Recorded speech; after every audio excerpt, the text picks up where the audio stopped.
What's up, guys? Nintenjoel here once again, and it is time for some pickups. Pickup video that all this stuff came from trade night. Went to Medford, went to Southern Oregon for the first time in a little while, and did another trade night. There was one the week before also, but I didn't get to attend that one, so did get to attend this one. It was great, many people. I'd say probably about 25 people, and all kinds of good deals. We filled up the entire upstairs of the pizza place, and once again, beer, chicken, pizza, and video games. Lots and lots of video games. Oh, what was cool was my buddy Jake brought his Sega Genesis, and so some people were able to play some Genesis games, and then my buddy Tyson, the one that lent me the Super Chair for the review, he actually brought the Super Chair, and yeah, it was just a great time. So there was all kinds of stuff going on, but let's get on to what you guys want to see, the pickups. I'm sure video games is more what you're here for, so let's go ahead and get straight to that. Speaking of Tyson, the first thing I got from him was Star Wars Rogue Squadron. He was actually just going to give this to me, but he's given me a game before, so I kind of felt the need to kick him down some, so I gave him a copy of Command & Conquer for N64, which everybody at the table was like, I didn't know that game existed, so yeah, that was kind of cool. So, Rogue Squadron, nothing I really needed, but it was one of those Star Wars games that always kind of stares me in the face, and I'm like, it's cheap, and I should get it. So yeah, one of the few N64 games I kind of wanted. And then, let's see, Dan gave me a good deal on a few things, and let's see, it was 2 Sega Master System games and a Wii game. Great Football, Mega Cartridge. And it does not have manual. In this case, it's pretty messed up, and it's got a little rip right here. But yeah, it's just Great Football. I have Great Baseball and Great Golf, I think, also so for the Master System. I don't buy many sports games, as you guys know, but I am trying to go for as many Master System games as possible. So that was pretty cool to get. And it was like nothing towards the trade. It was mostly the main game that was what we were trading for. This one was cool just because it was complete parlor games, and you know, nothing horribly special, but has the manual. It's in great shape, so that's cool. Another 2 Master System games to add to the list. Oh, and there was one other thing he actually got me. He had listed on Southern Oregon Retro Gamers a manual for Beyond the Beyond on PlayStation. So I went to my copy to make sure I had a manual in mind, and I did have a manual in mind, but it had a little bit of scuffing on the edge of it. It was a little worn out, so I actually got a new manual from him for that, but it's already in my game, so I won't show you that. And then the last thing I got, complete in box, Wii Punch-Out. Fuck yes. So stoked on this. I don't know, for some reason I've been going for a few Wii games, and this is one I've been after for a while. I really need the last story in Pandora's Tower. Those are my next goals for Wii. Okay, let's see. I got a couple of guides from a dude named Lewis, who's always super nice and always good to see him. First of all, Final Fantasy for PSP, the remake, which is amazing, and it is beautiful. It's in very nice shape. I think he said he wanted $5 each for these, but we ended up trading something for it. Don't remember what, but yeah, Final Fantasy on PSP. Very awesome, since I have that game, and also a game that I have, Final Fantasy 2 on PSP. So stoked to get both of these.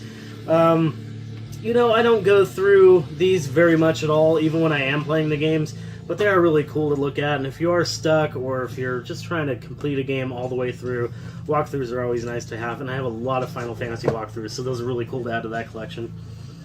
Okay, then, I'm like 99% sure I got this from a dude named Lizmar, who was really cool. Finally cool to meet him. He's in our Retro Gamers group. F-Zero, Maximum Velocity for Game Boy Advance. I've literally never heard of this game. And I offered him a Shady J deal of $2, and he actually laughed and took it, so thank you very much for that, Lizmar. That's awesome. And then, one of the last things I bought there, actually, was from a dude named Richard, the guy I got the Battle Beast from recently. Advance Wars 2 Black Hole Rising. Very cool tactical RPG. Very colorful and bright as opposed to most tactical RPGs, which are very fantasy heavy. This is more like futuristic, like cartoony kind of stuff, and you go around bombing stuff, and it's actually a lot of fun. I have one of the ones on DS, and now I'm trying to get all of those, so that's cool. Thank you, Richard. And then, Sid, good old Sid. He's always got great games, and I love trading with that guy. He's awesome. He had 2 loose DS games that I wanted. You know, I'd rather get these complete in box, but he offered me a fairly good deal for them, and that was Harvest Moon DS. Now that I got that one Harvest Moon for Game Boy Advance, I found out that, yes, I love these games. They're amazing. And then very similar to that, we have Rune Factory. Fantasy Harvest Moon is actually the subtitle. I didn't really know what these games were, and I asked Sid, and he told me that it was basically Harvest Moon, but with fantasy elements, and I guess there's also, like, action RPG, like, battles or something like that. I'm not really positive on that. I'm gonna have to pop this in. I'm actually very excited for this one, even though it's a loose cart. That looks rad, so thank you for that, Sid. That is cool. And then, let's see, Chase came from Roseburg, and he brought a stack of games, and actually had a little free box, and in fact, there was one more thing I got. Actually, two things I got. One was a Nintendo controller that he just was giving away for free because it was really discolored, but a dude that had kicked down a game to me, one of the last times I saw him, needed a Nintendo controller, so I just kicked that down to him, so gift of a gift. And then also a DS Lite charger, which I got for my stepson in case he loses his, because he loses his all the time. In fact, I am holding on to it until he loses his new one. But I did get a couple trades from him. First of all, I got a game back that I've been wanting back for a while. That is Ys, the Ark of Napishtim. Napishtim? The Ark of Napishtim. But yes, Ys on PS2, complete in box. I just had this not that long ago. I believe this went to Roaming Dan? I'm not really positive on that, actually. Could have went to another friend, but very fun game, very awesome RPG. Good stuff, glad to have it back. And the main thing that I wanted from him, definitely cool. I was surprised to see this complete in box, and we traded for it, so it was really awesome. And it's not really rare, but I don't really see it. It's uncommon. Vampire Hunter D on PlayStation, which looks really freaking cool. The story sounds cool, so yes, I'm actually very stoked on that one. So thank you, Chance. Okay, and the last stuff I got was all from Haven. As usual, every time I see Haven, we do a large trade. That just seems to be the norm with me and him. And I got 1, 2, 3, 4, 5. I got 7 games from him. And a few of them are really surprising. First, let's start with the not-so-surprising stuff. I got a couple Nintendo games. Double Dragon 3. I now have all the Double Dragons on Nintendo. Well, I don't have Battletoads and Double Dragons, but I have the original, like, first 3 Double Dragons. And that's cool to get. I guess it's called the Sacred Stones. I never knew that. Cool cover, though. I really like that cover. Reminds me of like a 80s like kung fu movie or something. Okay, and then another one that I got that I'm actually really stoked on. It's got a sticker on it. I think I can get it off for the most part. The label's peeling just a tiny bit, but I think I can fix that too. And this is the game that most people cannot pronounce. This is The Magic of Scheherazade. Yes, this is an RPG that is very similar to like Dragon Warrior, it looks like, and maybe like Ghost Lion. It looks like the battle's kind of like first-person perspective with just the plain black background, which totally reminds me of the Dragon Warrior games, at least the first one.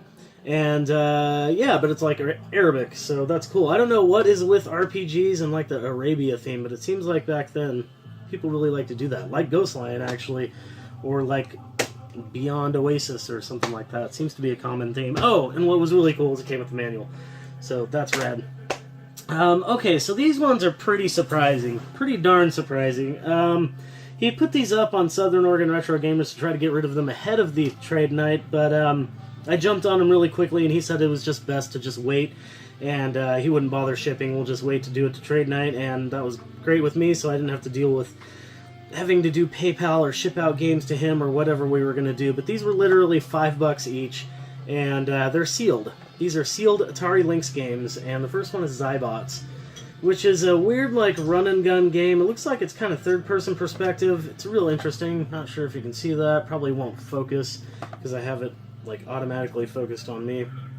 But, yeah, it's a sealed Lynx game, and these, don't get fooled, these are not expensive at all. But, when are you ever going to find them? Crystal Mines 2, the second sealed Lynx game. Pretty cool. Looks like a kind of like puzzly game, maybe like a little bit of Lolo or Bomberman type thing, but really cool. Sealed. I mean, I'm probably not going to open these, to be perfectly honest. I know I'm not going to open this one. Kung Food. And the reason I know I'm not going to open this one is because I actually have this loose... I never thought I'd have a double of a freaking Lynx game, but that's cool. So, yeah, sealed Lynx games, freaking weird as hell, but very welcome in the collection. I already have a space for them. And the last two things I got from Haven. There was no crazy games this time. I didn't get anything crazy, just odd systems, and this is my favorite system to collect for, pretty much. I mean, yeah, I could probably trade most of my Nintendo games and Super Nintendo games, maybe not most, but a lot of them, to try to get more of these games, and that is TurboGrafx 16. Not the best title ever, China Warrior, But still, it's complete in box. It doesn't have the cardboard box, but it's got the actual Joel case. It's not broken or anything. And yeah, it's another TurboGrafx game that I don't have, bringing my total to 19, I believe. And then the last one that I have for you guys today, last thing from the trade, Pac-Land. Hell yeah, that is freaking awesome. That is really freaking cool on TurboGrafx 16. And this one didn't have the little sleeve, but I had an extra sleeve, so that works out too. It's got a broken case, but I can replace that. As long as it's not the back that's broken. But yeah, just nothing crazy, but two crazy things to still see, you know what I mean? TurboGrafx games you don't get very often, and I've been getting a few. Trying to get as many as possible, trying to have the most TurboGrafx game of anybody that I know. And I do have one on the way that is a really, really good one from a buddy of mine. We just did a trade, so that'll be in a future pickup episode. But that's it. That's all I have for you guys. That was trade night. It was an incredible night. There was just so much fun and video games and awesome people, good conversations, and yeah, really weird stuff. So yeah, I very much suggest you try to start your own group. It may take a while, but once you get a bunch of trusted members, you can try to do your own trade nights, and they're amazing and they're very rewarding. So I want to thank everybody in Southern Oregon Retro Gamers that attended, and even the people in Southern Oregon Retro Gamers that did not attend. You guys just kick ass. So that's all I have for you guys. Until next trade night or next pickup video game, or next pickup video of video games, keep rocking the retro games.